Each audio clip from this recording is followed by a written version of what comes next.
Bonsoir à tous, bienvenue dans C'est Canteloup. On commence par Volodymyr Zelensky qui a accepté le plan de paix des Américains. Marine Le Pen, bonsoir. Oui, dépêchez-vous parce que j'ai Pilate après. Effectivement, c'est une priorité. Alors vous avez refusé de voter la résolution soutenant l'Ukraine qui était débattue aujourd'hui à l'Assemblée. Oui, nous ne voterons pas cette résolution pour soutenir l'Ukraine. Ça n'empêche pas que nous soutenons quand même l'Ukraine. Justement, c'est pas très clair. Pourquoi ne pas voter en soutien à l'Ukraine si vous la soutenez? Mais parce que je connais la combine. Cette résolution, ça veut dire quoi? Ça veut dire livrer des armes, de l'argent, des renseignements. Peut-être même en accueillant l'Ukraine dans l'Union européenne. Donc non, moi je soutiens l'Ukraine moralement. Voilà. Moi je souhaite surtout qu'on sanctionne la Russie. Ah bon? Vous allez voter des sanctions contre la Russie? Oui, enfin qu'on la sanctionne moralement. On ne va pas jeter de l'huile sur le feu en énervant les Russes. Donc je pense que si on veut vraiment aider l'Ukraine, il ne faut pas la soutenir et il ne faut pas sanctionner non plus les Russes. Ouais, du coup l'Ukraine va être battue. Oui, battue, c'est tout ce que je lui souhaite. C'est ça mon soutien. Ah oui, c'est beaucoup plus clair. Et en attendant la trêve de 30 jours, la guerre continue. Vladimir Poutine, bonsoir. Moscou a été victime d'une attaque massive de drones ukrainiens. Non, Vladimir, pas comprendre. Moi, je suis pour la paix. Je suis prêt à arrêter la guerre sans problème. Mais il faut que l'Ukraine accepte de se laisser massacrer sans rien dire. Sinon, la paix n'aura jamais lieu. Non mais personne n'accepte de se laisser massacrer. Vous avez bombardé l'Ukraine toute la semaine dernière. Vous deviez donc vous attendre à une réaction. Oui, mais si je ne les massacre pas, ils ne se rendront jamais. Et la guerre continuera. Vous savez, si je les attaque, c'est au nom de la paix. Et vous contestez toujours toute volonté expansionniste. Mais bien sûr, puisque je suis pour la paix. Je ne veux pas détruire la France. Vous êtes déjà François Bayrou au gouvernement. Vous n'avez pas besoin de moi pour détruire votre pays. Ouais, on ne doit pas avoir le même sens de l'humour. On parle maintenant de ce récent sondage qui montre que 6 Français sur 10 sont pour le retour du service militaire obligatoire. Tout de suite, l'avis de François Hollande. Regardez.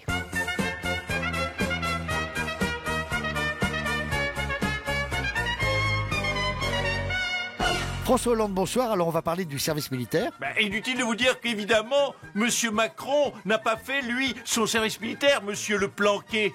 Eh oui, alors que vous, on a retrouvé un vieil article quand Hollande était bidasse, où l'on vous voit à 22 ans au service militaire avec votre fusil et vos lunettes. Eh oui, j'étais déjà ce chef de guerre féroce, on m'appelait le boucher de Tulle. Je peux vous dire que Poutine, il aurait fait dans son froc et il aurait rendu le Donbass très vite avec moi.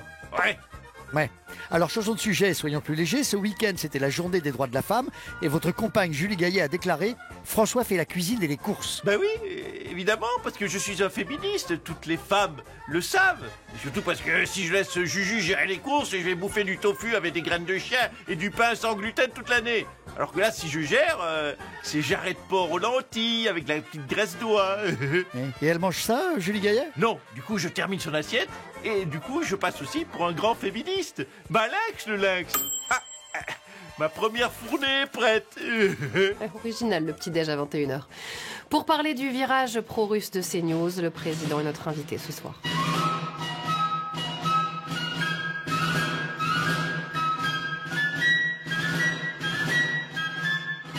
Emmanuel Macron, bonsoir. Vous êtes donc inquiet du virage pro-russe des médias de Vincent Bolloré? Inquiet, n'exagérons rien, hein, mais c'est vrai que je n'approuve pas cette tendance. Tant qu'ils étaient juste racistes, Réactionnaire, antisociaux, vulgaire anti-LGBT, et misogyne. ça allait encore. Mais là, Non, ça n'allait déjà pas. Hein. bon, disons que je tolérais, voilà. Même qu'il critique Bayrou, chef. Oui, non, ça c'est légitime, hein, j'aime bien qu'on critique Bayrou. Mais là, c'est la position de la France à l'étranger qui critiquait carrément.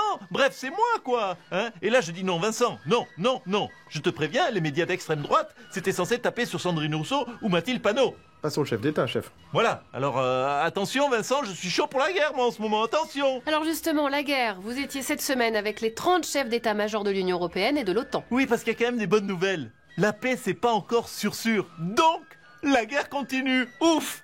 C'est incroyable cette guerre, je remonte dans les sondages, les autres pays m'adorent. Même les Français vous respectent, chef. Oui, c'est vrai, c'est vraiment génial. Je dis, vive la guerre. Il veut en découdre. Pascal Praud, vous en revanche, vous avez poussé un coup de gueule cette semaine car vous n'avez pas aimé que le Monde dise que CNews soit pro-russe. Ben évidemment, je n'aime pas, ce n'est pas être pro-russe que d'accueillir Madame Ksenia Federova, la journaliste du Kremlin, sur mon plateau, bienvenue. Et de publier d'ailleurs ses mémoires chez Fayard, maison d'édition de notre grand chef suprême, Vincent Bolloré. Ouais, c'est vrai que c'est pas très pro-russe, tiens.